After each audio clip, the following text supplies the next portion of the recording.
Nagsimula ang episode sa isang nakakapangilabot na flashback sa kampo ng Oak Tree Mercenaries.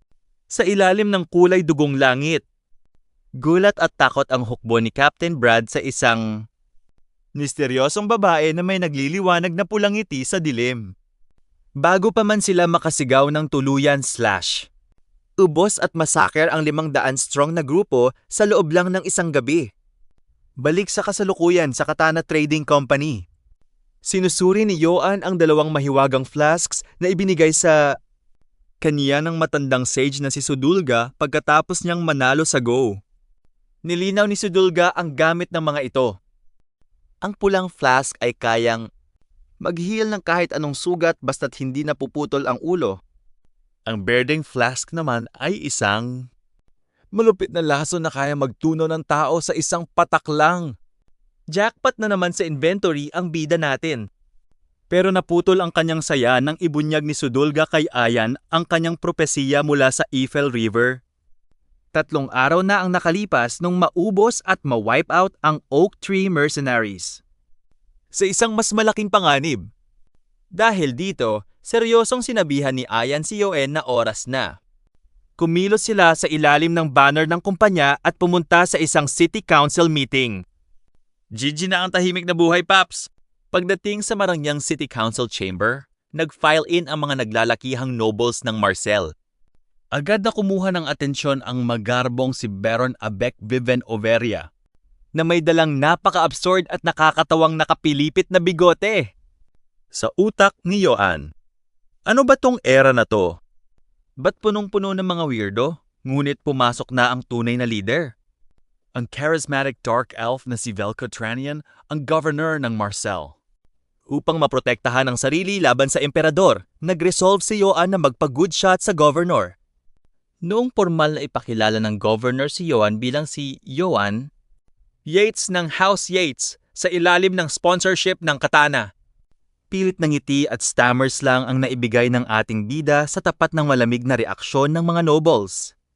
Nagsimula ang gulo nung asarin ng pro-emperor faction sa pamumuno ni Baron Abek ang Katana Trading Company. Sa palpak nilang mercenaries, sabay sulsid na humingi na lang sila ng tulong sa Holy Empire. Agad namang nagwala ang anti-emperor faction at sinabing ang emperador ang may kasalanan sa lahat, kaya dapat ibaba ang buwis. Nagkasigawan ang 2 panig at si Yoan naman ay sumasakit ang tenga habang napapraning. Hindi niya akalaing napakaraming loyalista ng emperador sa silid na ito. Delikado para sa kanyang identity. Para makontrol ang sitwasyon, ginamit ng governor ang kanyang maotoridad na boses na agad na nagpatahimik sa buong volatile council. Sumingit naman si Ayan para ilatag ang backup plan ng governor. Magtatatag sila ng Second Subjugation Force. Direktang salubungin at ubusin ang mga bandits sa kanilang home base at kasama rito si Sir Yoan. Nag-offer muli si Baron Abek ng tulong mula sa Imperial troops na nagpadala ng cold sweat kay Yoan. Guillotine yarn? Pero swerteng tinanggihan ito ng governor gamit ang isang charming na palusot na ayaw niyang maperwisyo ang emperador na busy sa rebelyon sa Hilaga. Lihim na napabuntong hininga si Yoan, pero ramdam niyang plastic ang ngiti ng governor. Matapos ang meeting, laking gulat ni Yoan nang ayain siya ng governor sa isang private talk sa kanyang opisina. Habang si Baron Abek naman ay nakamasid na may malamig na kalkulasyon sa kanyang mga mata. Sa loob ng opisina, nagsimula ang banayad na interrogation. Tinanong ng governor ang pangalan ng pamilya niya at pinanindigan naman ni Yoan ang kanyang palusot. Ako po si Yoan Yates ng House Yates. Biglang lumuwa ang mata ng governor sabay sabi ng, alam ko ang totoong House Yates. Sikat kayo sa inyong date palm-infused liquor. Plot twist ng tadhana. Ang inimbentong pangalan ni Yoan ay nag-coincide o tumama sa isang totoong marangal na pamilya. Kumuha pa ang governor ng isang bote ng sikat na alak at isinalin ito sa 2 kristal na baso. Raw sa kaniyang homesickness. Walang choice si Yoan kundi inumin ito at magpanggap na may nostalgia. Kahit sa totoong buhay ay never pa niyang narinig ang alak na yun. Habang tumatawa ang dalawa, biglang nagbago ang ihip ng hangin. Seryosong nagtanong si Velko tungkol sa marahas na purge o pag-ubos ng emperador sa mga pamilya sa Hilaga na nagdulot ng pagdami ng mga bandits. Biglang nag-flash ang pulang mata ng governor, sabay bitaw ng huling bomba. Alam mo ba sa mga pamilyang tinanggalan ng lahi? May isang partikular individual ang wanted para sa treason. Ang pamilya ng House Ace. Sinubukan pa ni Joan ang kanyang huling bluff at nagpanggap na walang alam. Nakita ng governor ang kanyang pagsisinungaling. Humalahak si Velko, sabay sabi na nagbibiro lang siya. Pero bago pa makahinga si Joan, binitawan ng governor ang kanyang pinakamalupit na trap. Ang ipinainom niyang alak ay hindi ang sikat na Yates liquor, kundi isang murang lokal na whiskey lang. Besto na ang lolo niyo. Dahil alam niyang nahulog siya sa patibong at wasak na ang kanyang cover story. Tinanggal na ni Joan ang kanyang pilit na ngiti. Seryoso at matalim ang kanyang mga mata. Hinarap ang governor at formal na idineklara ang kanyang totoong pangalan. Hinto na natin ang laro sa salita. Ako si Joan Ice. Nagsimula ang episode sa matinding kaba ni Joan matapos aminin ang kanyang totoong pangalan kay Governor Velko. Prangkang sinabi ng governor na hindi niya isusumbong si Joan sa emperador. Pero bumanat din ng, baka naman isumbong ko rin pala. Urong-sulong ang lolo nyo, parang desisyon ng jowa mo. Ang hiling lang ng governor kapalit ng kanyang pananahimik ay ang kapakanan ng Marcel. Kailangang ubusin ni Joan ang mga bandits para patunayan ang kanyang silbi. Kapag nabigo siya, instant na ipapadala siya diretso sa kamay ng emperador. Napasandal sa pader si Joan sa tindi ng inis. Ang Marcel na akala niya ay only honey at sanctuary ay naging panibagong kadena lang pala sa kanyang leeg. Pero dahil corporate worker siya sa past life, nag-resolve si Joan. Lalaruin niya ang laro ng governor, kukunin ang tiwala nito at magpapakayaman balang araw. Kinaumagahan, excited na itinuro ni Godin ang dambuhalang Second Subjugation Force na binuo ng lungsod. Ipinakilala ni Godin ang mga big shot groups. Ang Dwarven Red Iron Mercenaries. Ang Saint Yena Monastery. Ang Saint Galanto Monastery. Ang Count Bardoc's Elven Knights. Ang hirit ni Joan. Ang yayabang naman ng mga elves na yan. Bumaba sila. Makipagkita kay Captain Cumul ng mga dwarves. Formal na ipinakilala ni Ayan si Joan bilang representative ng Katana. Magalang na tinanggihan ni Joan ang offer na mag-usap sila ng casual sa harap ng mga tauhan ng dwarf. Maprotektahan ang pride ng kapitan na labis na ikinabilib ng dwarf. Pero naputol ang magandang vibes nang sumingit ang mayabang na Elven Knight na si Gustav. Bakit ba binuo ang ganito kalaking hukbo para lang sa mga bandits? Kaya na namin to mag-isa. Nilait pa niya ang pamilya ni Joan, ang alias nitong House Yates, at sinabing huwag silang haharang sa daan. Bastos kay Captain Cumul na hindi raw sila makikinig sa isang shitty dwarf. Umalis ang mga elves matapos magdemand ng isang dambuhalang feast. Pagsapit ng gabi sa Rally Point, nagdaos ng seryosong inuman ang mga Elven Knights kasama ang mga babae at alak. Habang naglalakad si Joan papunta sa isang misteryosong meeting na ipinasabi ni Ibulka, naisip niya ang tradisyon ng mga nobles. Ang pagtanggi sa alok na alak ay itinuturing na insulto o hinala na gusto mo silang lasunin.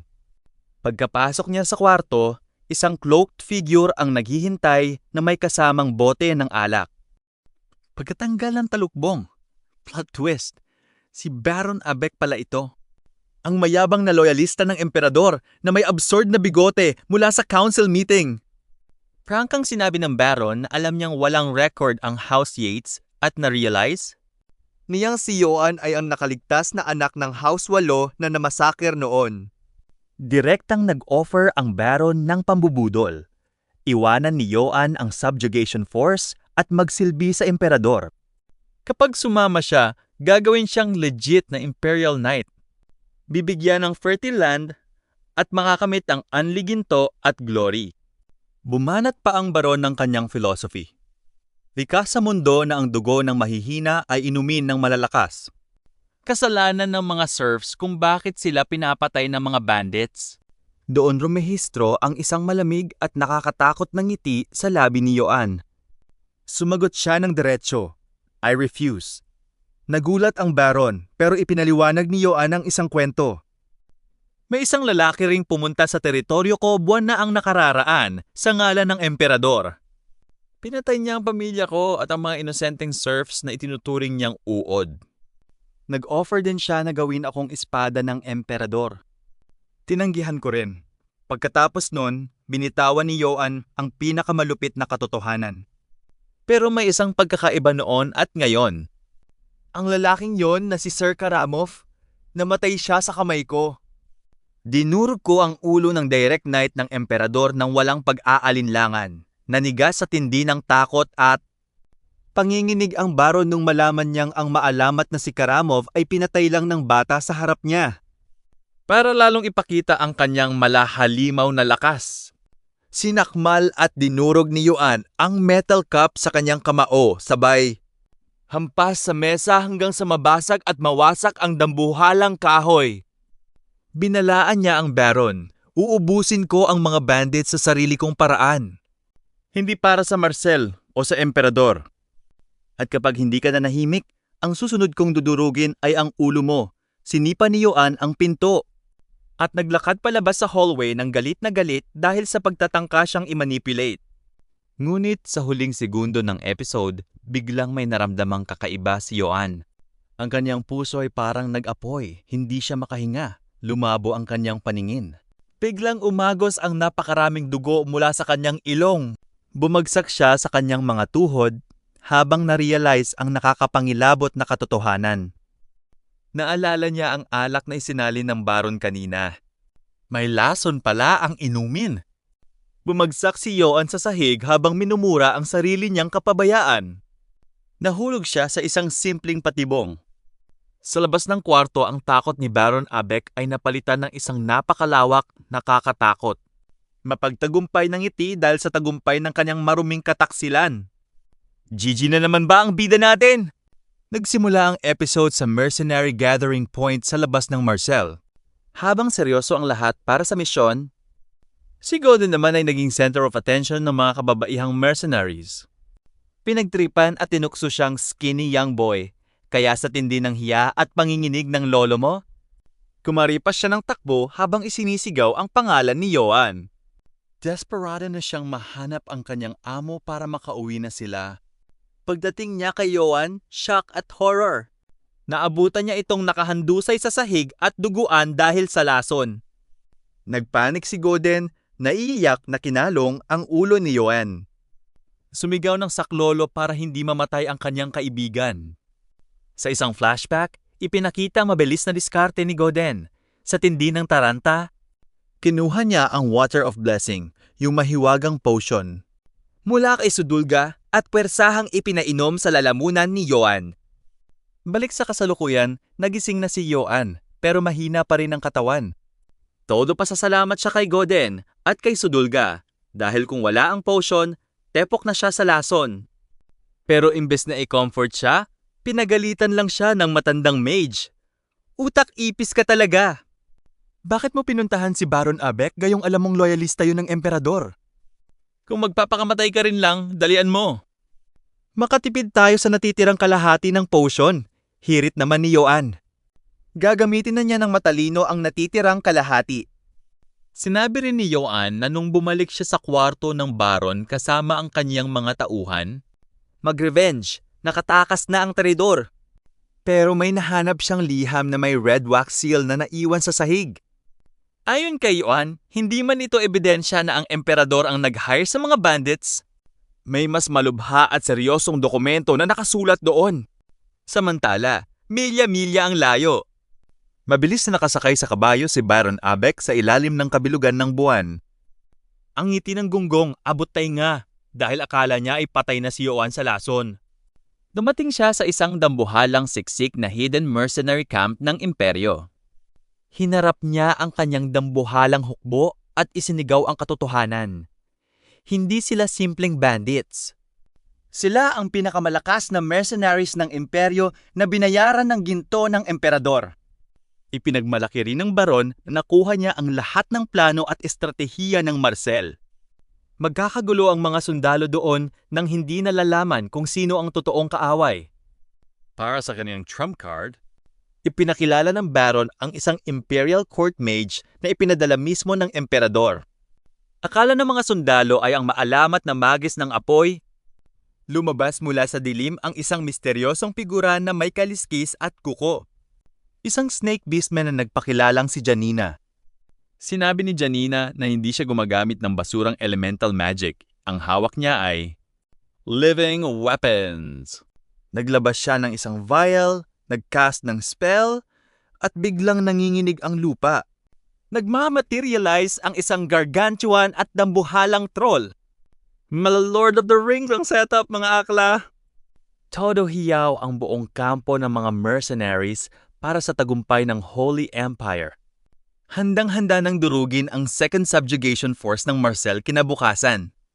Balik sa kwarto ni Joan, seryoso niyang inilatag ang kanyang counter-strategy.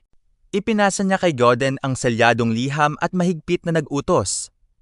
Bigay mo ito diretso kay Governor Velko Tranian at huwag na huwag mong sasabihin sa iba. Ipinatawag din niya sina Goran at Kay para maghanda sa gyera.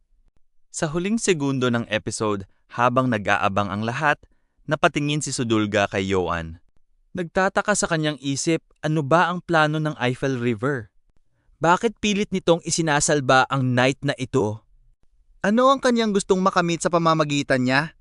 Yan! Nagtatapos ang chapter na puno ng banta ng dambuhalang troll. Nagsimula ang araw ng pag-alis ng Second Subjugation Force sa labas ng gate ng Marcel.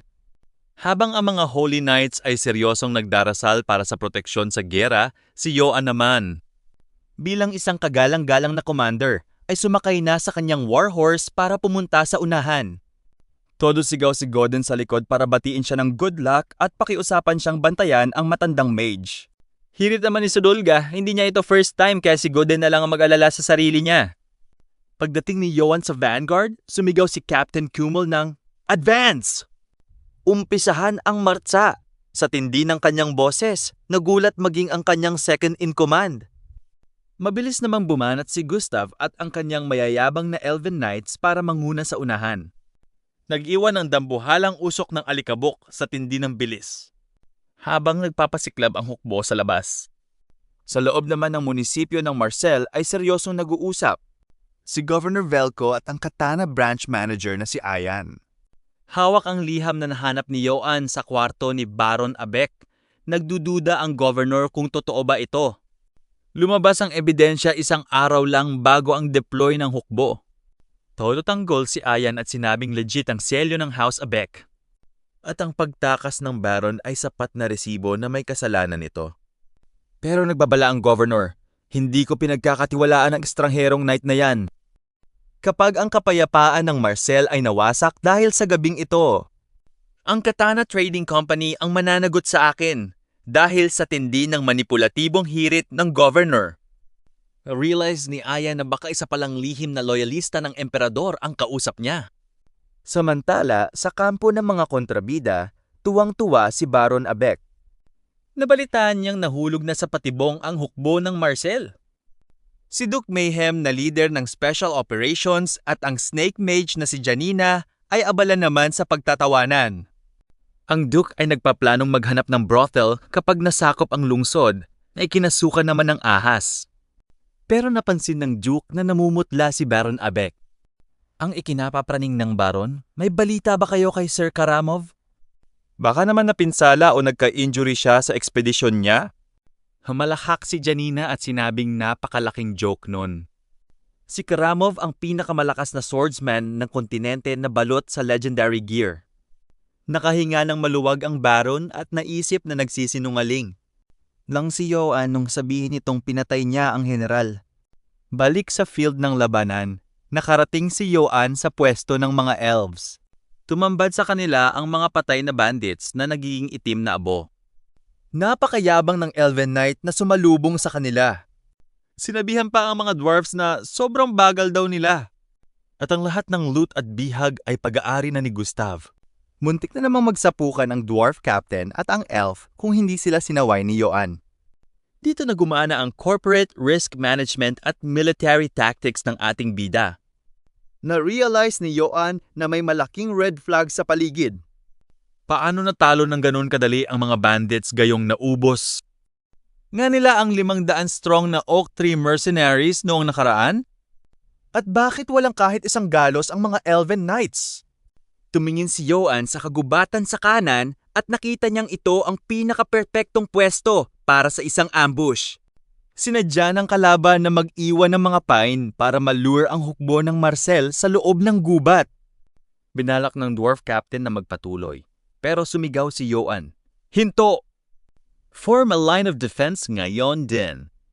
Focus all range fire sa mga puno.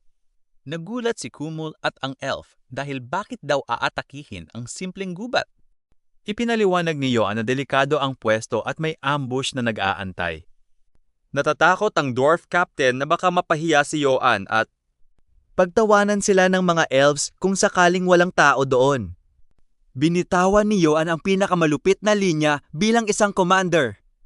Itatapon ko ang reputasyon ko ng paulit-ulit kung ito ang paraan. May salba ang buhay ng mga sundalo ko. Sobrang nakakatouch mga akla. Dahil sa kanyang noble title at tindi ng kanyang paninindigan, sumunod si Captain Kumul. Sumigaw ang dwarf captain ng ibaon ang mga heavy metal shield sa lupa. Ihanda ang mga kanyon at shooters sa flanks ng gubat. Fire! Isang dambuhalang ulan ng mga pana at bala ng kanyon ang nagwasak sa mga puno ng gubat. Pero sa tindi ng mga patama, crack! May narinig silang matitigas na tunog ng bakal sa loob ng kadiliman ng mga puno. Lumabas mula sa usok ang mga armadong sundalo ng imperyo na nakasuot ng makakapal na armor. Ang pinakamalupit, isang dambuhalang baka na naka-armor ang humarap sa kanila. Bago magsimula ang madugong engkwentro, seryosong tinanong ni Joan ang kanyang mga tapat na mercenaries na sina Goran at Kay tungkol sa tinatawag na Bullhead Mercenaries. Kinumpirma ni Kay na napakasikat at mas mahal pa ang singil na mga ito kaysa sa mga Elven Wolves of Akite. Ang kanilang paboritong diskarte? Ang tinatawag na penetration tactic. Isang pambihirang diskarte kung saan parang kawan ng mga nagwawalang toro na direktang sasaksak sa pinakasentro ng depensa ng kaaway para wasakin ito mula sa loob. Sa utak ni Joan, nabitbit ang kaalaman ng kanyang past life bilang modern student. Aha! Parang blitzkrieg tactics lang ng Germany noong World War II ang galawan ng mga akla. Binalaan ni Kay si Joan na kapag nakasagupa nila ang mga bullheads, tumakbo agad sila at wag na wag sasabungin ng harapan. Bakit? Dahil may nakakapangilabot na balita na kayang magkontrol ng mga ito ng isang dambuhalang Minotaur. Ang tinatawag sa mga alamat na Hero Slayer Minotaur na pumatay na ng napakaraming kabalyero. Sa taglay nitong talino at malahalimaw na lakas. Todo ako naman ni Goran at Kay na itataya nila ang kanilang buhay lang masalba at makover ang pagtakas ni Joan. Tatanggapin lang nila ang sahod kapag nabuhay sila. Na-touch si Joan sa tindi ng loyalty ng kanyang mga tropa, pero binitawan niya ang kanyang seryosong muka. Salamat mga paps, pero may iba akong ipapagawa sa inyo. Ano kaya ang lihim na misyon ni Goran? Balik sa kasalukuyan sa gubat, nagtataka ang bullhead leader kung bakit hindi gumagalaw ang hukbo ng Marcel. Yun pala, nabisto na ang trap nila. Biglang umulan ng dambuhalang volley ng mga pana at sinalubong sila ng mga kanyon ng mga dwarves ni Joan. Boom! Sabog kung sabog ang mga puno at damuhan. Pero dahil elite ang mga bullheads, deadma sila sa mga kanyon at pana. Tumalbog lang ang mga ito sa kanilang makakapal na iron armor. Sumugod ang vanguard ng kaaway na nakasakay sa dambuhalang beasts. Munagayway ang mga dambuhalang palakol. Nanginginig ang buong lupa sa tindi ng kanilang advance. Na-realize ni Joan na kahit anong paghahanda ang gawin nila, hindi na maiiwasan ng frontal collision o ang tapatang salpukan ng dalawang hukbo. Kaya naman, binalatbatan niya ng spores ang kanyang kabayong si Philip at sumigaw kay Captain Kumul. Brace for impact. Ako na ang magwawasak ng formation nila. Sumigaw si Kumul na napakadelikado ng kanyang ginagawa. Deadma ang lolo mo. Dahil sa tindi ng tapang ni Yoan, na-inspire si Captain Kumul at isinigaw sa kanyang Red Iron Mercenaries. Ipakita natin sa mga torong yan na basurang bakal lang ang dala nila. Nung makita ng mga bullheads na may isang baliw na kabalyero na mag-isang sumasagasa sa kanila, tinawagan nila itong madman at handa na sana siyang tadtarin ng saksak. Pero sa isang iglap, swoosh! Sa tindi ng bilis at precision ni Yoan, iniwasan niya ang mga saksak sabay pugot sa ulo ng isang mercenary. Nagsisigawan sa takot ang mga bullheads habang ang kanilang commander ay nagpapanik na sumigaw. I-maintain ang formation. Huwag kayong papayag na mawasak niya ang breakthrough natin. Napansin ni Yoan na nahalata ng kalaban ang kanyang plano. Seryoso pa rin siyang sumasagasa. Si Captain Kumul naman ay napamura na lang sa tindi ng kanyang bilis. Sumpa sa balbas ng sagradong dwarf! Napakalakas ng batang to! Dahil hindi mapatigil si Yoan, nag-focus ang bullhead leader sa pagwawasak ng shield wall ng mga dwarves. Crack! Nagkaroon ng unang lamat at gap sa depensa ng mga dwarves nung may makalusot na isang mercenary. Nagkadugong melee na ang labanan. Maces laban sa mabibigat na shields. Basag ang mga bungo ng mga dwarves. Sumugod si Captain Kumul na may kasamang thunderous war cry, inihampas ang kanyang dambuhalang martilyo. Instant na naputol ang binti ng isang sundalo sabay banat sa leeg nito.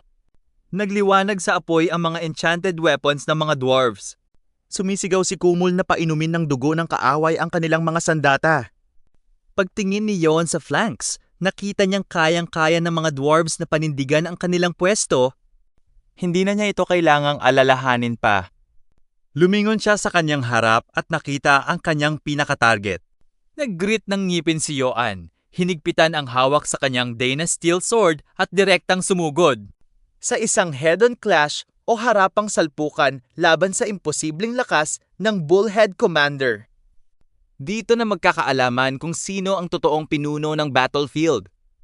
Nagsimula ang episode sa tindi ng yabang ng Bullhead. Mercenaries nung makita nilang mag-isang sumusugod si Yoan.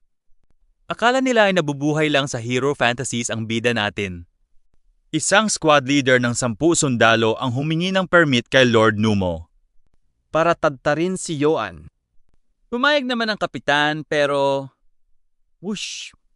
Sa isang iglap lang ng bakal, instant na tinigpas ni Yoan ang squad leader. Napanganga ang mga mercenaries. Hala, paano natalo si Lodi ng ganun kabilis? Tuloy-tuloy ang... Pagsagasa ni Yoan hanggang sa mapahinto siya sa tapat ng dambuhalang Minotaur. Na-realize ni Yoan na totoo nga ang rumor na sinabi ni Kay. May Minotaur nga sa totoong buhay. Tinanong niya ito kung siya ba ang kapitan at sumagot si Numo na may kasamang demonyong ngiti. Oo, ako nga. Bumababa ka na sa kabayo mo, Paps. Kasi kapag tinadtad kita ng hiwa, baka mapinsala pa ang kabayo mo. Maganda pa naman ang tindig. Nag-agawan pa ang mga tauhan niya sa armor at boots ni Yoan. Pero kalmado lang ang lolo nyo. Ako rin naman, ayokong masaktan si Philip dahil ipinangalan yan sa kuya ko. Pero may counter-threat ako. Kapag nanalo ako, gagawin kong nilagang baka o stew ang buntot mo. Sumugod ka na! Mukha kang gift set na bastard! Napapreno ang utak ng Minotaur. Ano daw? Anong gift set na bastard? Kulang sa vocabulary si Paps. Nagsimula ang bakbakan. Ihinalibas ni Numo ang kanyang dambuhalang palakol, pero malamatrix na iniwasan ito ni Yoan. Sa sobrang tindi ng reach ng sandata ng halimaw, naisip ni Yoan na kung magatgasan man lang siya nito, literal na mahahati siya sa dalawa. Nuntik pa niyang pagsisihan kung bakit hindi niya dinala ang kanyang legendary sword na Crest Recoverer. Sa tindi ng inis ni Numo dahil panay iwas si Yoan, bumanat ito ng isang downward strike. Bigyan si Yoan ng death befitting a knight. Ngunit dito na nakita ni Yoan ang pinakamalupit na opening. Kinamit niya ang sariling momentum ng halimaw para sumugod. Bitaw ng isang dapakatumpak at solidong saksak diretso sa ding-dong o itlog ng Minotaur. Kasabay nito ang pag-cringe ng kanyang sariling mga tauhan sa tindi ng sympathetic pain. Aray ko! Para sa lahat ng kalalakihan sa kontinente! Sumigaw sa tindi ng agony si Numo, nabitawan ang palakol at instant na lumuhod sa tindi ng pagkatalo. Habang nakaluhod ang kapitan, sumigaw si Yoan sa buong hukbo. Ubusin yan! Baliin ang mga sungay ng mga torong yan! Lamangan natin sila sa malapitan gamit ang purong lakas. Samantala, sa kabilang bahay ng battlefield, nagsimula na ring kumilos ang mga Holy Knights ng Saint Galanto Monastery. Naglabas sila ng mga bote na may asul na likido, humingi ng patawad sa Diyos at sabay-sabay itong ininom. Doon napapanik ang mga bullheads nung ma-realize nilang nag-berserk o nag-drugs ang mga Holy Knights. Isang nakakapangilabot na twisted mindset ang ipinakita ng mga berserkers. Para sa kanila, ang mga hiyaw ng tinatattad na kalaban ay mga banal na himno. Ang sariwang dugo ay holy water. Grabe, mas nakakatakot pa sila sa mga bandits. Balik kay Yoan, tinanong niya ang nakaluhod na halimaw kung may huling habilin ba ito. Ang dating mayabang na hero slayer ay nanginginig na ngayon na parang basang sisiw. Sorry po sir sa pagmamayabang ko. Maawa kayo sa buhay ko, ang hirit ni Yoan. Gagawa nga ako ng stew. Ilabas mo na ang buntot mo para maisalba ang sarili? Nagpalusot si Numo na hindi naman daw siya pure-blood minotaur kundi isang half-blood lang. Walang achievement o karangalan kung papatayin siya. Deadma si Yoan sa karangalan. Ipinatawag niya ang kanyang bugler at nag-utos. Sabihin mo sa mga nakapwesto sa unahan na talo na sila. Hinarap niya si Numo na tinawag niyang bone broth gift set at sinabing may kailangan itong i-witness at ipagtapat na katotohanan lang. Narinig ng buong battlefield ang triumphant blast ng bugle ng tagumpay ni Yoan. Sumigaw si Captain Kumul ng mga dwarfs. Talo na ang kapitan nila. Ito ang ating unang panalo sa gyera. Lumipat ang eksena sa Katana Trading Company sa Marcel. Masayang ibinalita ni Ayan kay Governor Velko Tranian na nanalo ang kanilang suppression force sa unang laban. Maganda rin daw ang gawa ng mga Elven Knights. Ngunit may malupit na bad news. Nawalan na naman sila ng kontak sa mga Elven Knights ni Bardock. Nagwala ang governor. Dahil paanong mawawala ang mga elite elves sa mga simpleng bandits? Inabot ni Ayan ang bagong dokumento kung saan formal na umamin. At nag-confess ang nahuling Minotaur captain na si Numo. Na ang buong ambush at pag-hire sa kanila ay pakana ng traidor na si Baron Abek. Napamura ang governor sa kaniyang utak. Para mapakanta at mahuli ng buhay ang maalamat na kapitan ng 100 mercenaries. Kailangan gumawa ka ng isang bagay na napaka-absurd at pambihira. Naitanong ng governor kung sinong halimaw ang may kayang gumawa nun. Ipinapakita sa screen ang isang nakatayong Yoan S. na nagliliwanag ang asul na aura sa gitna ng madugong battlefield.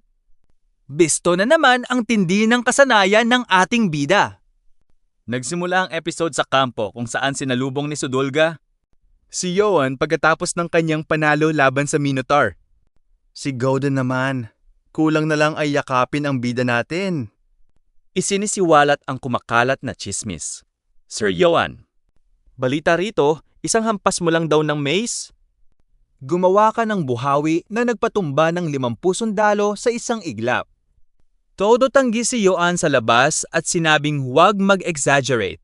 Sa loob-loob niya, sige pa, Gowden. Lakasan mo pa ang papuri para marinig ni Governor Velko at maging good shot ako. Sumingit si Captain Kumul ng mga dwarves at sinabing karapat-dapat si Yoan sa papuri. Ang tapang nitong sumugod ay nagpaalab sa puso ng kanyang mga tropa. Dumating din ang mga Holy Knights. Ang female commander na si Valion mula sa Saint Yena at ang male commander na si Agante mula sa Saint Galanto ay nag-alay ng blessings kay Yoan. Sabi ni Valion kung hindi dahil sa kanya ay nahulog sila sa ambush at hanggang hanga siya. Hindi pinatay ni Yoan ang Minotaur captain. Rare virtue ang pagpapahalaga sa buhay ng kaaway, Sir Yoan. Napakababa ng iyong loob. Sa loob ng utak ni Valion, Napaka-humble daw ni Yoan. Si Yoan, nahihiya lang talaga dahil may hidden agenda siya. Hirit naman ni Agante, kapag sumobra ang pagiging humble ay nagiging awkward na. Naman bumanat si Yoan. Ganun ba? Sige, tatanggapin ko na ang papuri ng buong puso. Salamat. Nag-cheer ang kanyang mga tropa. Nag-utos si Captain Kumul na mag-reorganize para ubusin ang puwersa ni Baron Abek. Ngunit naputol ang kasiyahan ng isang sugatan at duguan na Elven. Messenger mula kay Sir Gustav ang bumagsak sa kanilang tapat. Saklolo! Magpadala kayo ng reinforcements ngayon din. Inatake kami ng troll. Lumipat ang eksena sa mababaw na ilog kung saan ipinakita ang flashback ng mga Elven Knights ni Gustav. Hinahabol ang mga tumatakbong bandits. Sobrang mayabang ang mga elves na sina Laurent at Leon.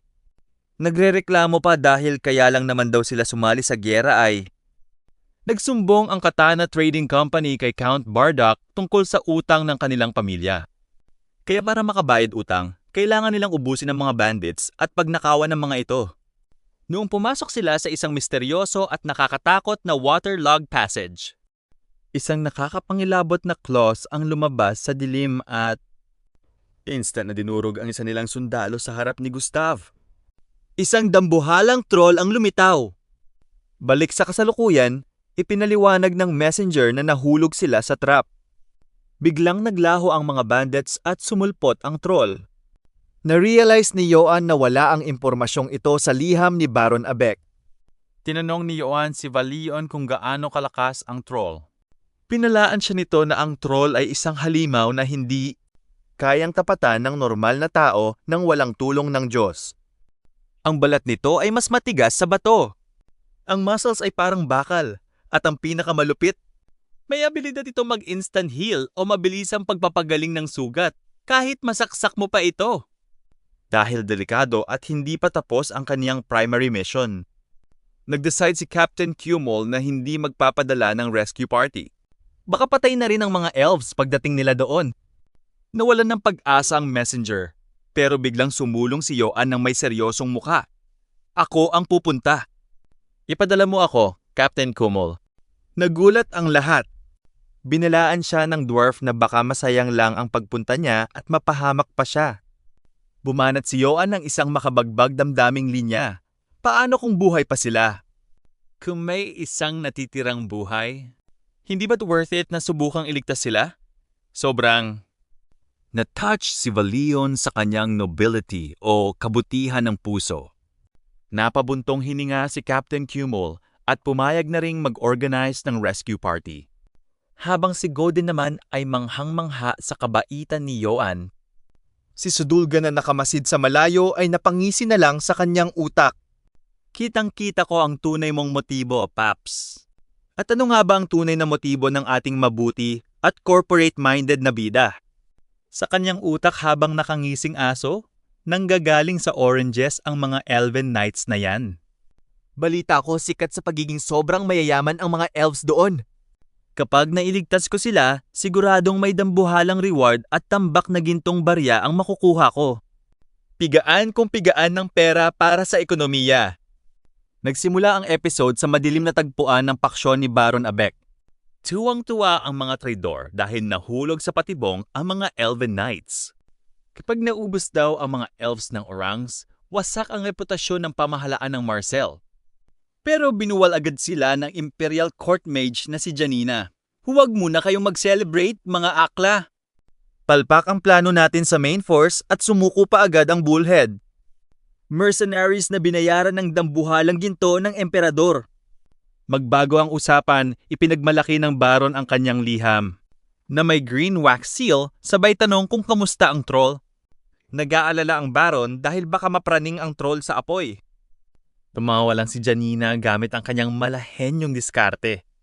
Inilagay niya ang troll sa swamp o latian dahil sa tindi ng humidity o basang paligid. Kahit sulo o sulo ng mga sundalo, hindi magliliyab doon at ang normal na apoy ay walang paki sa isang troll. Sabi pa ni Janina, mamatay silang lahat sa kailaliman ng dilim nang hindi man lang makasindi ng sulo. Ngunit nagkamali ang ahas. Dumating ang rescue party ni Yoan sa latian at laking gulat niya. Ang dalang sulo o lantern ng female commander na si Valion ay nagliliyab ng napakalakas. Ipinagmalaki ni Valion na ito ang Yena's Fire, isang banal na magic ng kanilang monasteryo na ginagamit sa pag-ubos ng monsters. Ipinaliwanag niya kay Yoan na ang apoy na ito ang sumusupil sa instant healing ability ng troll. Kapag kumapit na ang sakral na flama, hindi ito namamatay kahit sa ilalim ng tubig at susunugin ang kalaban hanggang maging abo ayon sa kalooban ng caster. Sa utak ni Yoan na bitbit ang modernong kaalaman. Hala, grabe! Ang banal na magic na to sa realidad ay white phosphorus. Napakalupit na mga akla na to. Todo praise si Yoan sa tindi ng stamina at galing sa espada ni Valion. Ang lobong si Karamov naman ay nangunguna sa daan. Plano lang ni Yoan na kuhanin ang atensyon ng troll para maitakas ang mga elves dahil sa utak niya. May utak naman ang mga elves na yan. Impossible namang makipagpatayan sila sa halimaw na nagre-regenerate. Siguradong nagtatago lang ang mga gunggong. Pero kabaligtaran ang realidad. Sa dulo ng latian, galit na sumisigaw ang mayabang na si Gustav sa kaniyang mga tauhan na huwag magtago at panatilihin ang formation para sa karangalan at ginto. Walang diskarte, puro yabang si Paps. Biglang umungal ang dambuhalang troll. Narinig ni Karamov ang gulo at nagsimulang tumahol. Laking gulat ni Yoan nung makita ang mga kabayo ng mga elves na nagtatakbuhan palabas ng gubat na wala ng sakay. Kasunod ang isang nakakapangilabot na sigaw ng kamatayan. Mura ni Yoan sa loob niya. Anak ng pusa, mali ang hula ko. Nakikipaglaban pa rin ang mga tangang ito hanggang ngayon. Sinabi ni Valion na kailangan muna nilang maghanda ng mas malakas na Yena's Fire para matalo ang troll. Humagibis na si Yoan. Sige, mauna na ako para mag-ulol at magbay ng time, inutusan. Niya si Karamov na i-herd o itaboy pabalik ang mga kabayong tumakas. Naiwan si Valion at ang kanyang mga madreng knights na nag-umpisa ng isang solemn ritual circle sa tubig nagdarasal kay Saint. Yan para sa banal na liwanag ng kaligtasan. Sa gitna ng labanan, ihinalibas ng troll ang kanyang dambuhalang kamao kay Gustav. Mabilis itong iniwasan ng elven captain sabay saksak sa braso ng halimaw. Sa isang iglap lang, nag-instant heal muli ang troll. Pagod na pagod, hingal at wasak na ang moral ng mga elven knights. Biglang bumagsak sa tubig ang elven knight na si Laurent. Umiiyak at nagmamakaawa kay Gustav. Iwan mo na ako, kapitan. Itakas mo na ang mga tao habang nilalamon ako ng hayop na yan. Tumanggi si Gustav.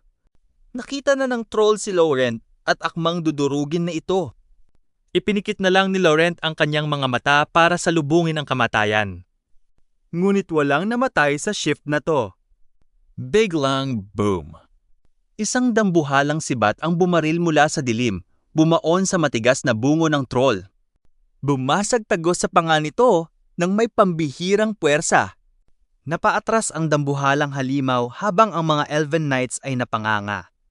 Kung sinong halimaw ang may kayang bumaon ng sibat sa ganoong katigas na balat.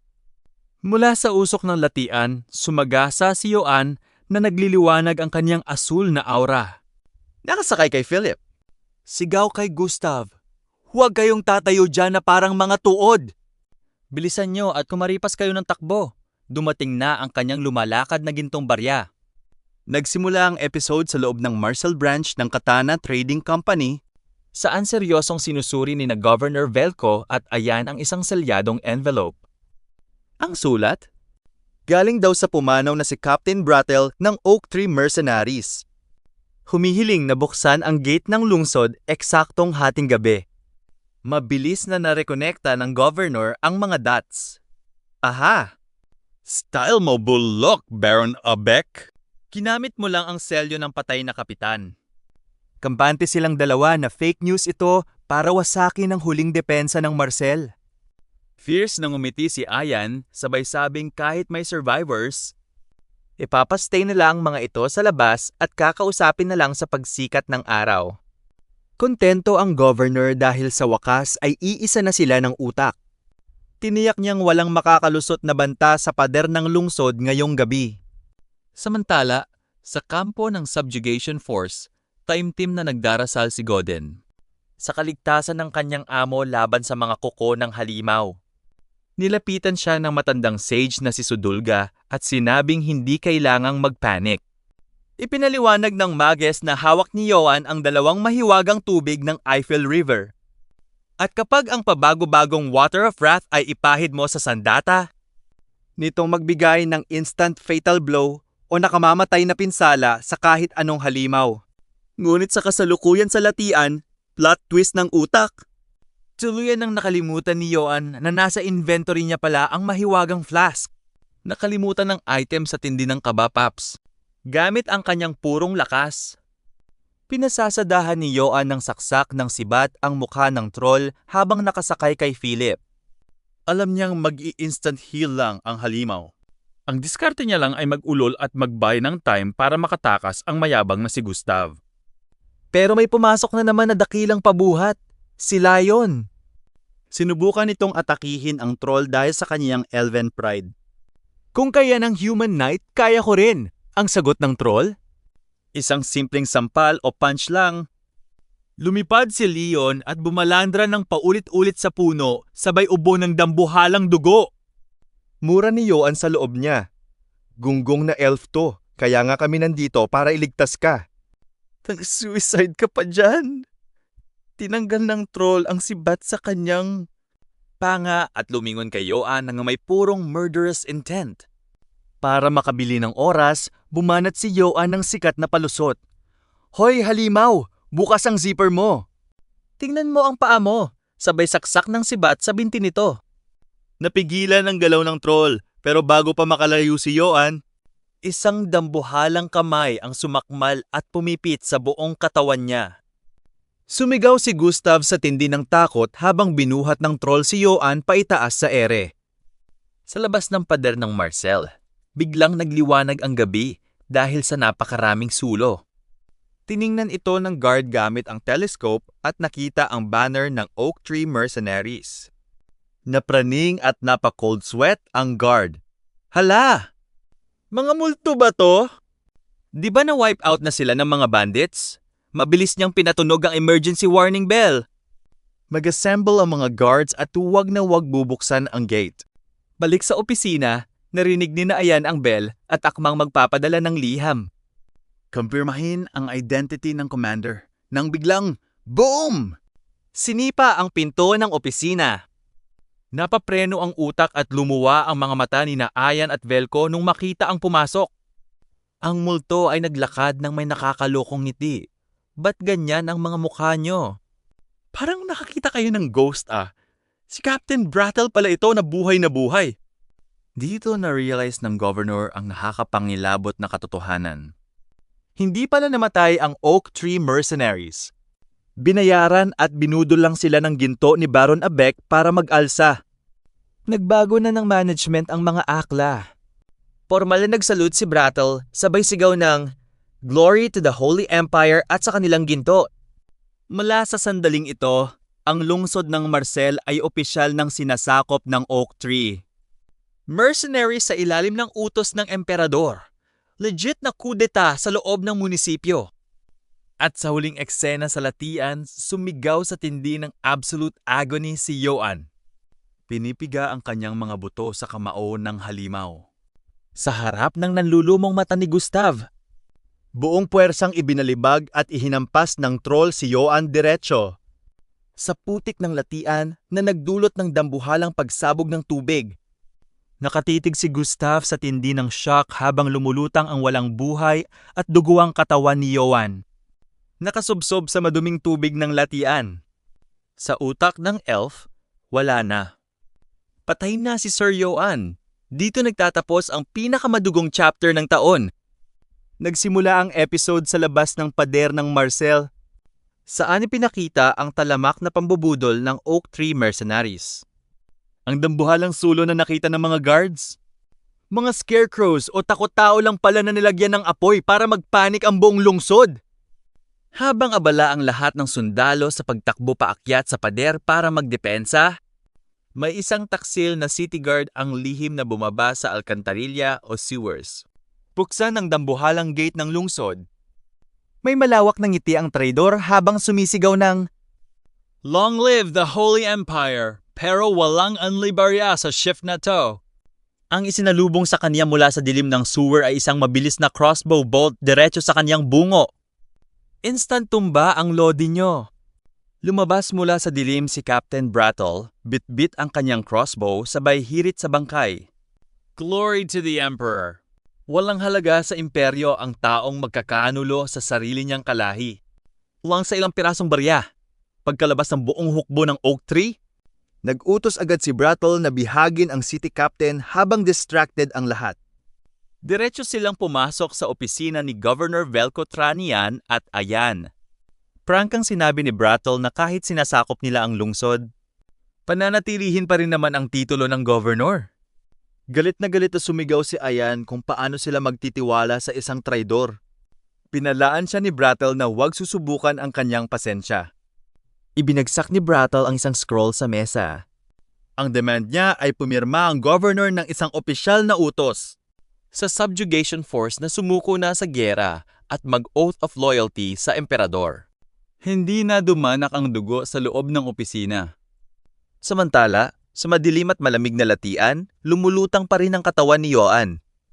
Sa tapat ng dambuhalang troll, matapang na tumayo ang elven captain na si Gustav at nag-utos kay Laurent. Ilayo mo na si Lion at ang mga tao rito. Hindi ito pakiusap ng kaibigan, kundi direktang utos mula sa iyong superior officer. Ako na ang bahalang mag-buy ng time. Sumugod si Gustav dala ang kanyang espada. Sa isang marangal na kamatayan habang umungal ang troll. Sa ilalim ng maduming tubig, unti-unting lumulubog ang kamalayan ni Yoan. Naalala niya ang huling habilin ng kanyang master. Huwag kang lalaban sa kalaban na hindi mo kayang talunin at tumakbo ka kapag delikado. Pero kung kailangan mong lumaban, ubusin mo silang lahat. At huwag kang mangangahas na mamatay. Humingi ng paumanhin si Yoan sa kanyang master. Pagod na siya. Ramdam niyang bumabagal na ang tibok ng kanyang puso at gusto na lang niyang magpahinga sa tabi ng mga kalansay ng mga yumaong knights. Ngunit sa kailaliman ng dilim, isang asul na liwanag ang sumiklab at isang water spirit. Ang lumapit sa kanya, sabay halik sa kanyang pisngi. Doon biglang lumuwa ang mga mata ni Yoan sa tindi ng kanyang will to live. Hindi! Ayoko pang mamatay. Kinuyom niya ang kanyang dambuhalang kamao at buong puwersang sinapak ang sarili niyang armor sa tapat ng kanyang puso. Sa tindi ng punch, nagkaroon ng malaking UP o dent ang bakal. Biglang bumalik ang tindi ng enerhiya ng kanyang tibok puso. Mabilis na tumayo si Yoan mula sa tubig, humahataw sa paghinga. Bitaw ng kanyang maalamat na pilosopiya, kung hindi mo kayang takasan ng kamatayan. Kung ganoon, patayin mo ang kamatayan. Grabe, napakabangis ng lolo nyo. Akmang dudurugin na ng troll si Gustav nang biglang boom! Isang malakidlat na sibat ang lumipad sa ere at bumaon ng napakatindi sa dambuhalang kamay ng troll. Napasigaw sa tindi ng matinding pain ang halimaw. Si Gustav naman ay napahinto at lumuwa ang mata sa tindi ng hindi kapanipaniwalang tanawin. Paglingon ni Gustav, nakita niya si Yoan na nakatayo. Nagliliwanag ang asul na aura at may hawak na bagong sibat. Naitanong ng elf kung paano ito nabuhay, pero tinitigan lang siya ni Yoan ng napakatulis sabay sigaw ng, "Humaharang ka sa daan ko, Paps! Magsilayas kayo rito, kayong mga mayayabang na pointed ear." Bastards! Ito na ang totoong boss fight ng season 2. Alright guys, hanggang dito lang muna ang part 3. Subscribe lang para sa ating Nepo babies.